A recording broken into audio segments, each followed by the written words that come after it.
Welcome to this one-to-one interview. I'm delighted to say our guest this week is Derek Adams. Derek, it's a moment in your career where suddenly you find yourself as a manager who is out of a job and waiting for someone else's misfortune. Yeah, waiting for somebody's misfortune or waiting for somebody that has done particularly well and has enabled themselves to obviously move to another club, and that's the situation that I'm in at this moment in time. How frustrating is that? Yeah, it's difficult. I think that when you're a football manager, you want to be on the training field, you want to be inside the football club on a daily basis, and at this moment in time I'm not. I'm at the gym, I'm going to watch the games, and your time is not as busy as it should be. When someone, a chairman, a chief executive, looks and they see your CV north and south of the border, just from a personal point of view, I think they'll be looking and thinking, well, wait a minute, this guy can make a significant impact on a team. You can get that success if you get the backing.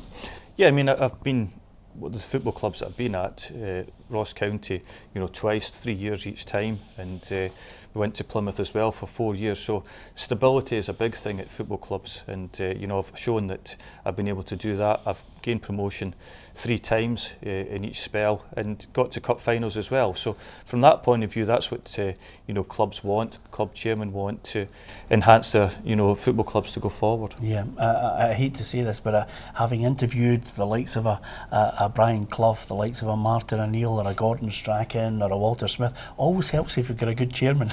Yeah, I mean, I think that nowadays I had a very good chairman in James Brent at Plymouth Argyle. Roy McGregor was very supportive towards me when I was at Ross County. I was at Hibernia as assistant manager with Rod Petrie. So I've known good people in my time, and I think that that is very important. And if you can have that relationship with them, then it stands you in good stead. Is it important that they know the game but have that line where they know not to interfere? Yeah, I mean, I think that nowadays it has changed. I think that there is more chairmen and owners that do want to get involved with the day-to-day running of the football club. My previous chairman at Ross County and Plymouth Argyle allowed me to run the football club the way I saw fit, and you can only do that with success and with wins. And I'm very been very helpful for me throughout my career that I've had that. Yeah. If a chairman or a chief executive was watching and thinking, okay, I can see the CV, I can see everything written down there, what do you think you would say to them about what type of manager they would be getting in the modern day football world? Yeah, I mean, I think that times have changed, and we've had to change with times. And I took over as a manager when I was 32.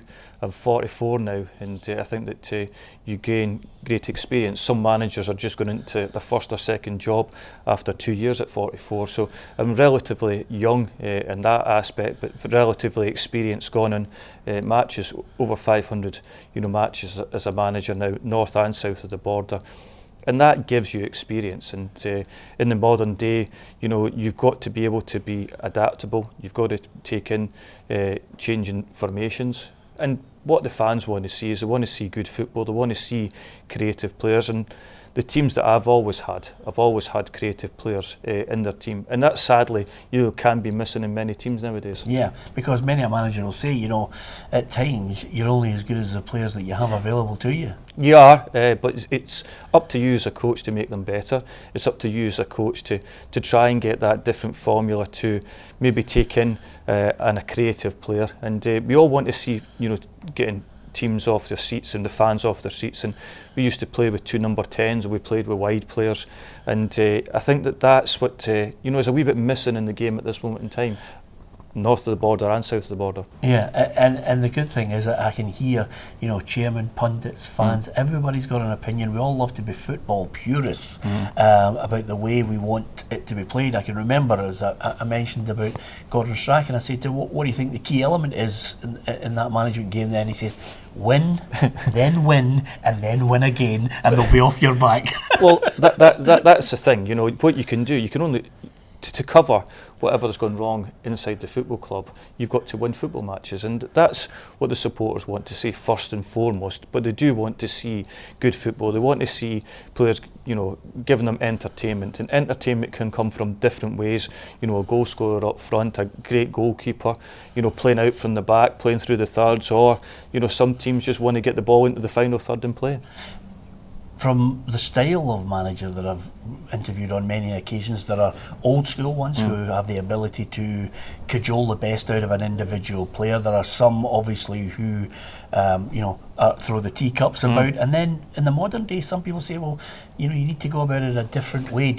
Have you got a mix of all those? Yeah, you've had to change over the years. The days of throwing teacups and having a right go at players have gone, because society has changed and legislation has changed over the years. So I think that from that point of view, it's about man management. It's about getting the best out of the players.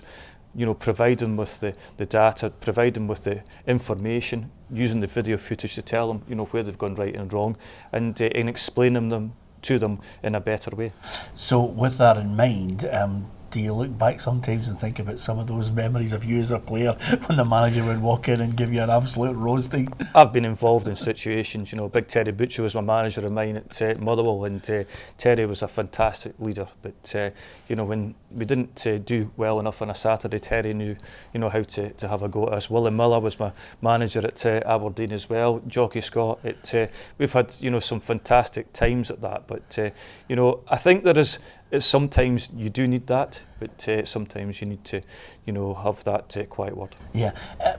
A lot of managers that I'm looking at in the modern game surround themselves with two or three people, one who may be really strong in the coaching, one who's an arm round the shoulder of some players who need cajoled. Do you come with a team at times, or do you like to are you flexible that you can duck and dive with whatever's available in the club? Well, sometimes nowadays you don't get that opportunity. You'll see more and more that it's one manager in, one head coach into a job, and he's not able to take his team with him, and that has changed over the years. But from my point of view, I've got coaches and assistant managers that I could take with me, and there's also possibilities that you have to go into the job yourself. Roy Hodgson's a prime example for that. That for many years he went all over the world just himself, and what he did do was use the coaching staff that were already there, and he would then adapt them to his philosophies. Yeah. Do you miss being a player? I miss being a player. I retired when I was 32, and I do miss the early days. I miss, my 6 years at Motherwell were great. I played with some fantastic players, like the Spencers, the Goodmans, the Teals, etc., the Gorhams and goals, and we had a fantastic group of players. Billy Davis, manager, Eric Black. So from that point of view, yes, but I really do enjoy management. Yeah. Which manager or coach? You mentioned Eric Black there, and everybody I speak to speaks so highly of his coaching qualities. Was there specific people who made a big impression on the way you are now? Yeah, I mean, I've worked under Alex Smith, Willie Miller, Eric Black, Billy Davis, Terry Butcher, and every single one of them I've taken something from, but either it's leadership, either it's coaching, either it's sessions they did, either how they dealt with a player on a Saturday, how they dealt with a situation at half time, at full time. I think it's very important that you take it from them, but not only them, then you watch games on television, you go and study teams. The last time I was out, I went away and watched training in Spain, went to watch David Moyes. It's these kind of things that you learn every day. Yeah. Scotland is obviously a very tight group of clubs at the top end. I would imagine if you were going to come back to Scotland, it's a Premiership club that you think you could maybe do a good job for. Yeah, I mean, I would like, wishes to come back to, the Premier League if possible. I was there for 2 years with Ross County, where we finished the highest. They finished in 5th position and then 7th. And then I've been in England for 2 years working at League 1 or League 2. So these are the 3 leagues that, I would like to try and get back involved in. I'm going to flip that and say to you, you mentioned England there. How important do you think it will be to a chief executive or a chairman of a club looking and saying, well, we have those aspirations, we want to get from out of League 2 to League 1. You've got those qualities, you've been over the course before. It's almost like saying, I have the car, I might as well get an experienced driver. Yeah, of course, and I went down to Plymouth in 2015, and they had just come out of administration a couple of years ago, still in a difficult situation, and we had to get them out of League 2. And the first season we got to Wembley, where we played in the playoff final. We beat Portsmouth on the way with over 2 fantastic games, and that's probably one of the best venues I've ever been to play football and manage.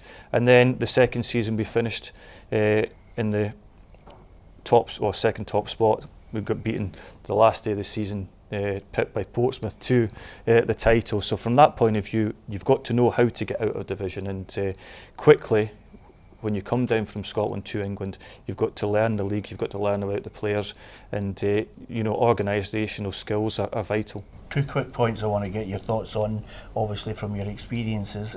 Can players in the modern day still get a rollicking? Can they take it? Some people say they're a little bit precious now, you've got to go at them in a different way. Yeah, you have to go at them in a different way, but I do think that there is a time and a place for standards, and you have to have a wee harder word with them, because in the modern day it has changed and it has been not the same, but I think that standards are still the same, and if people are not making standards, then they either have to be left out and you have to get somebody else in that's doing it. You mentioned the fact that you can be flexible, you can change the way you have to manage according to the players that you have available to you. What's the difference in the standards from you've been in the Premier League in Scotland and you look at the technical abilities of players in League One and League Two? Yeah, if you look at it, I went from Scotland to England, and the physicality of the players in England is bigger than in Scotland. I think that technically it's very good in the Scottish Premier League. I think the players are a lot younger in the Scottish Premier League. We've got a lot of good, talented younger players, and it's never easy just to go down into England as a Scottish player, because physically it takes time to adapt. You play 46 games, you play a lot of cup games, but I still think that the Scottish player going to England can do well. I think that the English players going into Scotland have done well. We've seen that over the years, where we've seen the likes of the League One and League Two players coming up here and doing really well. Yeah, you and I laughed about it earlier on. Gordon Strachan get slaughtered for talking about our genetics. If anything, can you see, you mentioned you can see an upturn in our fortunes as far as the players that we've got available. Do you think there are elements that we still have to work harder on? I'm talking about, we always loved our Tanner ball players, we loved our skillful players. Do we need to work more and harder up here to try and get back to those halcyon days where League One, League Two always had a Scottish player, Championship, Premiership in England always had a Scottish player? Yeah, but what we've seen down in England is the influx of foreign players, and the foreign players used to be the Scottish players, so to speak. I know we're all Britain, but I think that used to be the case. Now we've got a lot of foreign talent going into England. It's found it extremely difficult for the Scottish going down there. But you only have to look at the other night, Scotland under-19s top in their group. The 21's doing really well as well, and I think from that point of view that we've got a lot of talented younger players. The problem we've got is from 21s to full international, we've got a huge problem that we can't overcome the gap between the international football. We can't beat Germany one night with a younger group and then not do so well against the lesser nations or the higher nations that we did in the past. What's your view as a neutral looking at the Scottish Premiership at the moment and knowing that you may well have to go in and work in it? I think it's fascinating. I think that you look at Rangers and Celtic, who are doing exceptionally well at the top of the league, and then you've got the likes of Aberdeen and Motherwell down below them, trying to fight in for that European places, and then you've got the likes of Hibs and Hearts, you've got Ross County, you've got fighting to try and get into that top 6 position, Kilmarnock as well. So I think it's going to be a fascinating season. I think the top 2 are going to be the top 2, and then there's 4 places to play for to get into that top 6. I am a huge admirer of your old side, Motherwell's manager Stephen Robinson, because as you talked about flexibility and how you've had to change certain teams, he's changed a team that was physical and suddenly got a mix of youth and experience to play really nice, easy on the eye football on the deck. They've done really well. I watched them against Hibernian earlier in the season, winning 3-0, and I thought that the pace they have, the running power, the willingness to do well, and that's the Scottish players. The English players provide a bit of steel in their team, a bit of experience, and it's not easy to change your team every season, but Stephen has done that. And Martin Foyle's done really well. He's taken the players in from England up into Scotland, and they've all competed. And Motherwell are riding high at this moment in time, and their ambition will be to stay there. I know it might take to Christmas, could be the new year. It'd be not a bad present just to have a wee break and then get back in there. Yeah, looking forward to it. I think that you always need a break. I've had that break now, and I'm looking forward to getting started. If it's in Scotland, if it's in England, then I'm sure that I look forward to getting started again. Derek, thank you very much for your time. Thank you.